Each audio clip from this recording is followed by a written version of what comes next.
Good morning students, it's day 5. Welcome to next level exams. बेटा पिछले videos में अपन ने एक्सपेंडिचर मेथड देखा था, थोड़ी सी लाइटिंग इश्यूज थी उसमें तो शायद उतना क्लियर नहीं था उसमें। आज हम इनकम मेथड देखेंगे और इनकम मेथड के बाद फिर कल जब हम प्रोडक्ट मेथड देखेंगे तो हम तीनों मेथड्स को एक साथ लेके न्यूमेरिकल्स लगा लेंगे ताकि सब कुछ क्लियर हो जाए। आज हमारा फोकस होना चाहिए इनकम मेथड के ऊपर, ठीक है। आज मैं एक्सप्लेनेशन थोड़ा कम दूंगा। इनकम मेथड से सबसे पहले ये समझ लीजिए, इनकम मेथड से जो भी आंसर निकलता है उसको बोलते हैं हम एनडीपीएफसी। इनकम मेथड में पहले समझ लीजिए हम करते क्या है।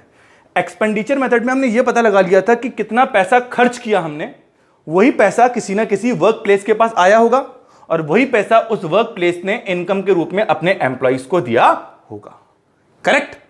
लेकिन अब हम यहां की जगह फर्म के आगे निकल आए और अब हम इनकम मेथड में ये कैलकुलेट कर रहे हैं कि एक पर्टिकुलर फर्म ने, ये मान के चलिए आप कि वर्क प्लेसेस ने एम्प्लॉइज को किस किस तरीके से रेम्युनरेट किया या पैसे डिस्ट्रीब्यूट किए। जब हम यहां पे आ जाते हैं तो इसको बोलते हैं इनकम मेथड। इसके अंदर हम ये कैलकुलेट कर लेते हैं कि फर्म्स या वर्क प्लेसेस द्वारा अपने यहां काम करने वाले लोगों को, लेबर्स को कितना पैसा किस तरीके से डिस्ट्रीब्यूट किया गया। तो अब एक बात जरा समझिएगा, यहां पे क्या निकलता था हमारा जीडीपी एमपी, यहां क्या निकल रहा है एनडीपीएफसी। ऐसा क्यों? पहले एमपी और एफसी देखिएगा। यहां पे फर्म के पास पैसा अभी आया था तो उसने टैक्स पे नहीं किया था, लेकिन जब फर्म पैसा लोगों में डिस्ट्रीब्यूट करेगी तो डिस्ट्रीब्यूट करने से पहले वो क्या दे देगी? वो दे देगी क्या? टैक्स। तो एनआईटी कट चुकी होगी। जब एनआईटी कट चुकी होगी, नेट इनडायरेक्ट टैक्स कट चुके होंगे, तो हमारे पास क्या बचेगा? एफसी। एमपी ना बच के क्या बचेगा? एफसी। और फर्म्स जो हैं आपको डेप्रिसिएशन काटने के बाद ही पैसा डिस्ट्रीब्यूट करती हैं, फर्म अपना खुद का लॉस नहीं करेंगी। तो डेप्रिसिएशन भी कट चुका होता है तो ग्रॉस की जगह क्या आता है? नेट। तो इनकम मेथड से थोड़ा सा दिमाग में रख लीजिए कि जो भी इनकम निकलेगी उस इनकम को हम बोलेंगे एनडीपीएफसी। क्या बोलेंगे? NDPFC, net domestic product at factoral cost. Net domestic product at factoral cost. तो इतना क्लियर होना चाहिए। अब पहले मैं आपसे एक क्वेश्चन पूछता हूं, यह बताइए कि आप इनकम मेथड के अंदर यह कैलकुलेट करेंगे कि किस किस तरीके से हम अपने जो एम्प्लॉइज हैं उनको रेम्युनरेट। तो अब यह समझिएगा, इनकम में दो चीजें इंपॉर्टेंट हैं। पहली कंपनसेशन ऑफ एम्प्लॉय, दूसरी ऑपरेटिंग सरप्लस। उसके बाद तीसरी ज्यादा इंपॉर्टेंट नहीं है, लेकिन तीसरा पार्ट होता है मिक्स इनकम। इन तीनों को कैलकुलेट करना पड़ता है। यह समझ लीजिए, जो फर्म के अंदर काम कर रहे हैं लोग, तो दो क्लास होती है। एक होती है ओनर क्लास, देखिए, और दूसरे होते हैं एम्प्लॉइज।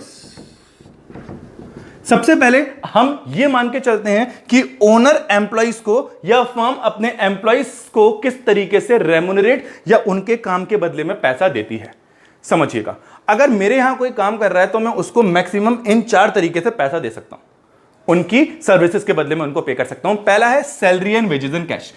कैश में पेमेंट कर दो। जैसे मैं स्कूल में काम करता हूं तो मेरे को कैश में सैलरी मिल जाती है, तो हो गया salary and wages in cash. तो कंपनसेशन ऑफ एम्प्लॉय में पहला पॉइंट होता है, अगर आप अपने एम्प्लॉइज को पैसा देना चाहते हो तो पहला पॉइंट हो गया salary and wages in cash. तो यह पहला पॉइंट हो गया, salary and wages in cash. तो ये यहां पे लिख दिया मैंने। दूसरा आप कर सकते हो, पहला पॉइंट ये मैंने टिक कर दिया यहां पे। दूसरा आप कर सकते हो पेंशन ऑन रिटायरमेंट। यहां देखिएगा ये लिखा हुआ है पेंशन ऑन रिटायरमेंट। ये वाला भी बहुत फैमिलियर है। पेंशन ऑन रिटायरमेंट आपको पता होगा, कुछ जगह ऐसा होता है, जैसे रेलवे के अंदर ले लें या कुछ एमएनसीज के अंदर भी ले लें, तो वहां पे आप जो काम करते हैं उसके बदले में आपको कुछ पैसा तो अभी मिल जाता है, बाकी जब आप रिटायर हो जाते हैं तो उसके बाद मंथली आपको कुछ अमाउंट दिया जाता है ताकि आपका रिटायरमेंट की लाइफ अच्छे से बाद में कट सके। तो ये भी आपको इसलिए दिया जा रहा है क्योंकि आप एम्प्लॉय हो। आपने जो सर्विस करी उसमें अगर आपको 1 लाख मिलना था तो 80,000 रुपए दिया गया, बाकी 20,000 रुपीज कंपनी ने सिक्योर किए और बाद में उसको एज अ पेंशन आपको बाद में डिस्ट्रीब्यूट किए। तो पेंशन भी आपके मेहनत के बदले में मिला हुआ ही रिवॉर्ड है, ठीक है। हमने क्या दी? Salary and wages in cash दे दी, पेंशन ऑन रिटायरमेंट दे दिया। उसके बाद थर्ड पॉइंट है हमारे पास पेमेंट इन काइंड।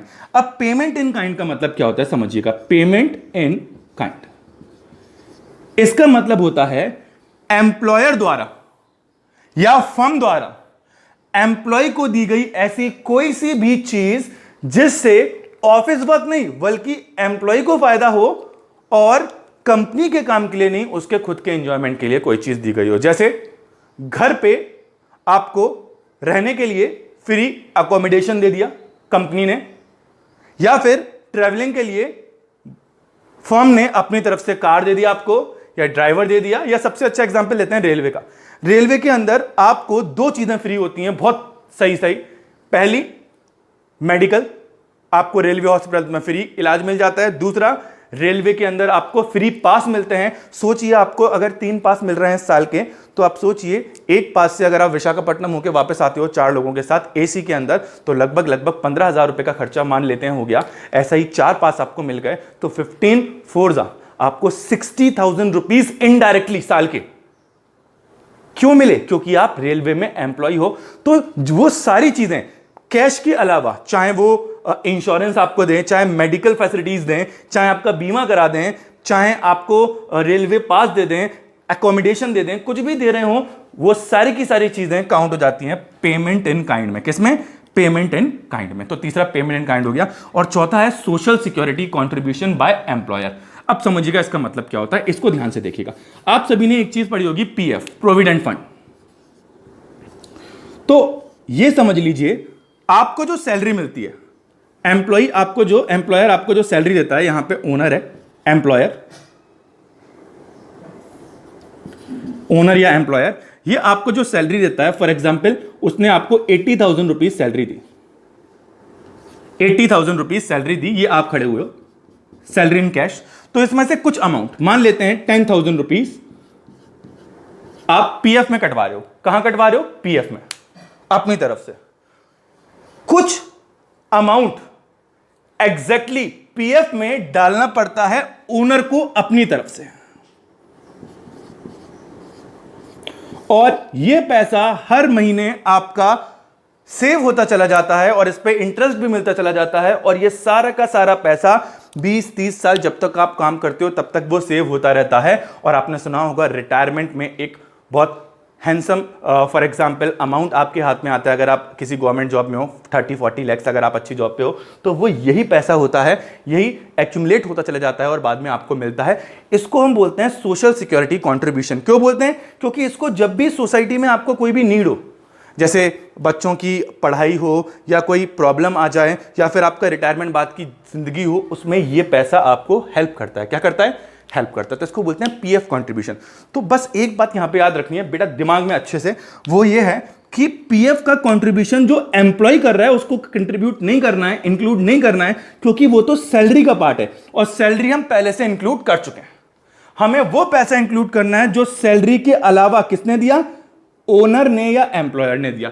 इसलिए यहां पे लिखा हुआ है सोशल सिक्योरिटी या PF contribution by employer, by employer, not by employ. ये पैसा किसने दिया? ये पैसा दिया है एम्प्लॉयर ने। अगर एम्प्लॉय लिखा हो तो हमें इंक्लूड नहीं करना है, हमें सिर्फ तभी इंक्लूड करना है जब वहां पे लिखा हो एम्प्लॉयर। ठीक है, तो ये पहला पॉइंट हो गया कंपनसेशन ऑफ एम्प्लॉय। तो एक ओनर अपने लेबर्स को किस किस तरीके से कंपनसेट कर सकता है? पहला, सैलरी देके, दूसरा पेंशन देके, तीसरा और कोई फैसिलिटी देके मतलब पेमेंट इन काइंड, और चौथा सोशल सिक्योरिटी कंट्रीब्यूशन मतलब पीएफ के जरिए। समझ में आ रहा है? तो ये 4 पॉइंट्स हो गए हमारे पास। अगर हमें पहली चीज ये निकालनी हो कि एम्प्लॉयज को कितना पैसा दिया एक फर्म ने, तो हमें ये 4 पॉइंट निकालने पड़ेंगे। शायद कोई ये चारों पॉइंट अगर हम निकाल लें तो हमारे पास आ जाएगा कंपनसेशन ऑफ एम्प्लॉय की एम्प्लॉयज को कितने पैसे बांटे गए। अब सेकंड पॉइंट आता है ऑपरेटिंग सरप्लस। अब जो पैसा बच जाता है, मान लीजिए 100 करोड़ रुपए इस फर्म के पास आए। कितने रुपए? 100 करोड़ रुपए। और एम्प्लॉयज को फॉर एग्जाम्पल 60 करोड़ रुपए दे दिए गए। उसके बाद जो पैसा बच जाता है, जितना भी पैसा बच जाएगा, उस पैसे को ओनर्स अपने आप बांट लेंगे अपने आप में, और वो सारा का सारा पैसा जो बच जाता है उसको हम बोलते हैं क्या? उसको हम बोलते हैं ऑपरेटिंग सरप्लस। क्या बोलते हैं? Operating surplus. और अब ये जो 40 करोड़ बचा हुआ है, ये किसको मिलेगा?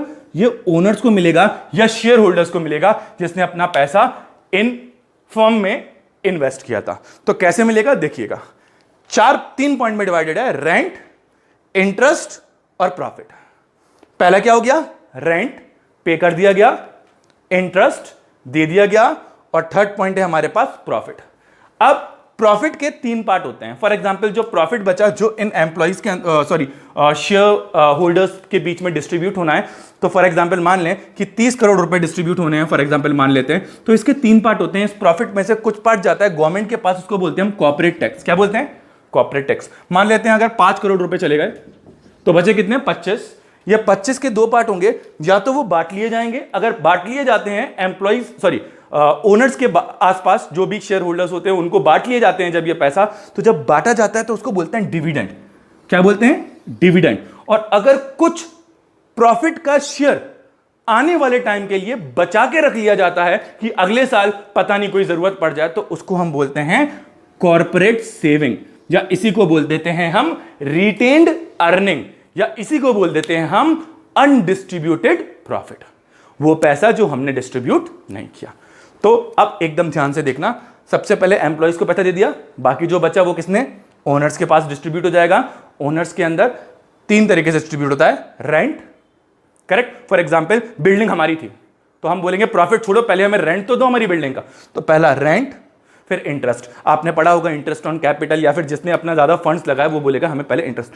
रेंट हो गया, इंटरेस्ट हो गया, और तीसरा क्या हो गया? प्रॉफिट। बाकी जो पार्ट बचता है बाद में वो होता है प्रॉफिट, और प्रॉफिट ओनर्स के बीच में डिस्ट्रीब्यूट हो जाता है, लेकिन डिस्ट्रीब्यूट होने से पहले गवर्नमेंट के पास एक हिस्सा जाता है, उसको बोलते हैं कॉर्पोरेट टैक्स। और जो बच जाता है उसके 2 पार्ट होते हैं, या तो वो बांट लिया जाता है, जब बांट लिया जाता है तो उसको बोलते हैं डिविडेंड, और जब बांटा नहीं जाता है अगले साल के लिए रख लिया जाता है तो उसको बोलते हैं कॉर्पोरेट सेविंग।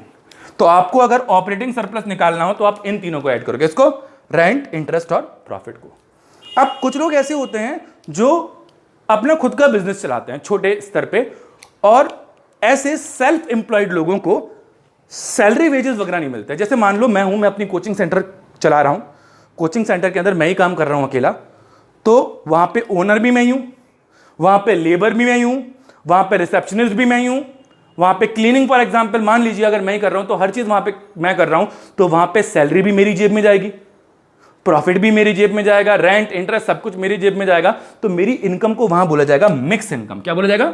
Mix income. ऐसे लोग जो बड़ी बड़ी फर्म्स में काम नहीं कर रहे हैं, वर्क प्लेस पे काम नहीं कर रहे हैं, अपना खुद का बिजनेस कर रहे हैं छोटे स्तर के ऊपर, तो उनको उनकी इनकम जो होती है इस तरीके की, उसको बोलते हैं मिक्स इनकम। क्या बोलते हैं? Mix income. जैसे छोटे छोटे ठेले लगा के पानी की टिक्की बेच रहे हैं, है ना, तो ये सब लोग कहीं एम्प्लॉयड कौन है? तो इनकी जो भी इनकम होती है वो ना तो सैलरी ना वेजेस है, वो इनका खुद का जो छोटा सा बिजनेस है, तो उसको बोलते हैं मिक्स इनकम। क्या बोलते हैं?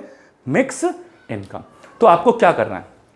एकदम ईजी है, एकदम ईजी काम है, आपको इन तीनों को जोड़ देना है बस। जहां आपने इन तीनों को जोड़ा आपके पास आ गया इनकम, और आपके 6 नंबर अंदर। पहली चीज क्या जोड़नी है आपको? कंपनसेशन ऑफ एम्प्लॉय, दूसरी ऑपरेटिंग सरप्लस, तीसरी मिक्स इनकम।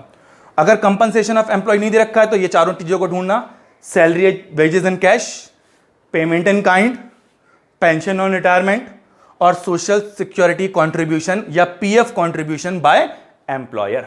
एम्प्लॉय नहीं, बाय एम्प्लॉयर। ऑपरेटिंग सरप्लस में क्या क्या ढूंढना है? रेंट, इंटरेस्ट और प्रॉफिट।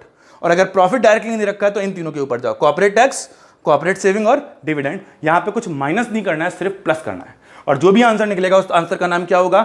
एनडीपीएफसी। मुझे लगता है ये कॉन्सेप्ट समझ में आया। अब जल्दी से एक क्वेश्चन कर लेते हैं अपन। कुछ इस तरीके का आपके सामने क्वेश्चन होगा, ये सारी की सारी क्वांटिटीज आपको दे रखी होंगी और आपसे बोला गया होगा कि आप नेशनल इनकम निकाल के दिखाइए, मतलब एनएनपीएफसी निकाल के दिखाइए, और ऊपर आपके होंगे 6 मार्क्स। कितने रुपए कितने मार्क्स दे रखे होंगे इसके लिए दे रखे होंगे आपको 6 मार्क्स, और आपको इस क्वेश्चन का आंसर निकालने के लिए नीचे लिखा होगा एनएनपीएफसी फाइंड करके दिखाओ। पहली चीज दिमाग में ये होनी चाहिए, इनकम मेथड से क्या निकलता है? इनकम मेथड से निकलता है एनडीपीएफसी। क्या निकलता है? NDPFC, correct. इनकम मेथड से निकलता है एनडीपीएफसी। अब शुरू करते हैं बेटा। हमें क्या चाहिए? 3 चीजें, compensation of employ, operating surplus, और तीसरी चीज क्या चाहिए हमें? तीसरी चीज चाहिए हमें मिक्स इनकम। मिक्स इनकम, बस ये तीनों चीजें मिल जाएं, काम बन जाएगा। तो सबसे पहले हम यहां पे एक काम करते हैं, हम सबसे पहले इसको पढ़ना शुरू करते हैं, सारे पॉइंट्स। ऑपरेटिंग सरप्लस, तो भैया ऑपरेटिंग सरप्लस तो डायरेक्टली दे रखा है। ऑपरेटिंग सरप्लस कितना दे रखा है? ऑपरेटिंग सरप्लस 200, तो यहां पे हम लिख दे रहे डायरेक्ट 200। ये तो ऑपरेटिंग सरप्लस हो गया हमारा, ठीक है। तो इसको तो काट दे रहे हैं, अब हमें इन सब में से किसी भी चीज की जरूरत नहीं है। नेक्स्ट पॉइंट पढ़ो, pension, PF contribution by employer, PF contribution by employ, mix income, चलो मिक्स इनकम भी डायरेक्टली दे रखी है तो मिक्स इनकम भी हम काउंट कर लेते हैं। मिक्स इनकम है 100।